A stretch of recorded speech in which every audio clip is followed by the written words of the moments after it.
Hello. Hello, చెప్పండి మీ పేరు? నా పేరు భాష అండి. భాష గారు చెప్పండి. అదే డాక్టర్ గారమ్మా.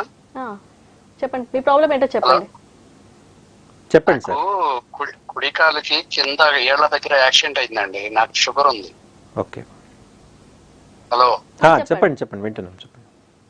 ఒక ఏలు కట్ అయిపోయింది నాది. ఓకే. ఆర్థోపెడిక్ డాక్టర్ ఏమన్నారంటే ఆయన ఆపరేషన్ చేసి ఒక 10 days తర్వాత మీకు బ్లడ్ సర్క్యులేషన్ ఎలా ఉందో చూసుకోండి అన్నారు. ఓకే. ఎన్ఆర్ఐలో వెళ్ళి చూపెట్టాను. నేను చూపిస్తే యాంజియోగ్రామ్ చేశారు. ఓకే. చేసిన తర్వాత మెడిసిన్ ఇచ్చారు. మెడిసిన్ క్లియర్ అయిపోద్ది, ఇప్పుడు దీనికి ఏం చేయటం లేదు అని చెప్పి అన్నారు. ఓకే. మెడిసిన్ తో క్లియర్ అయిపోద్దా సార్? అది నాకు 65 అండి. మీరు వయసు 65 అండి? అవును సార్. ముందు స్మోకింగ్ అట్లా బీడీ సిగరెట్ అలాంటిది ఏమైనా తాగేవాళ్ళండి? ఇప్పుడు లేదు సార్, నేను మానేసి కూడా 30 years అబోవ్ అయిపోయిందండి. ఓకే. అంటే ఎట్లా ఉంటుందంటే అది మీరు యాంజియోగ్రామ్ చేశారన్నారు కదా, యాంజియోగ్రామ్లో ఏం ఫైండింగ్స్ ఉన్నాయి, ఇప్పుడు పుండు కండిషన్ ఏముంది అనేది రెండు ఇంపార్టెంట్ అండి.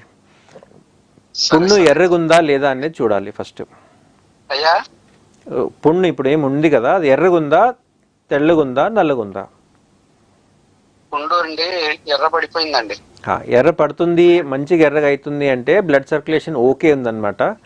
చిన్న చిన్న క్లాట్లు ఉండొచ్చు, చిన్న చిన్న బ్లాక్లు ఉండొచ్చు. ఎందుకంటే 65 వయసుకి నార్మల్గా మనం చూసే క్లాట్లు చిన్న చిన్న బ్లాక్లు ఉంటాయి. అది కాలు చూసి మన దగ్గర టెస్టింగ్ మెషిన్ ఉంటాయి అన్నమాట, డాప్లర్స్ మెషిన్ అని ఉంటాయి.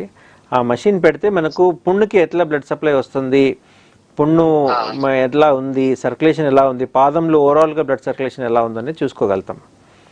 మీరు ఒక పని చేయొచ్చు, నా నంబర్ ఉంటుంది, నా నంబర్ తీసుకుని మీ దగ్గర మిమ్మల్ని కలవాలంటే ఎక్కడ కలవాలా? ఇప్పుడు మనకి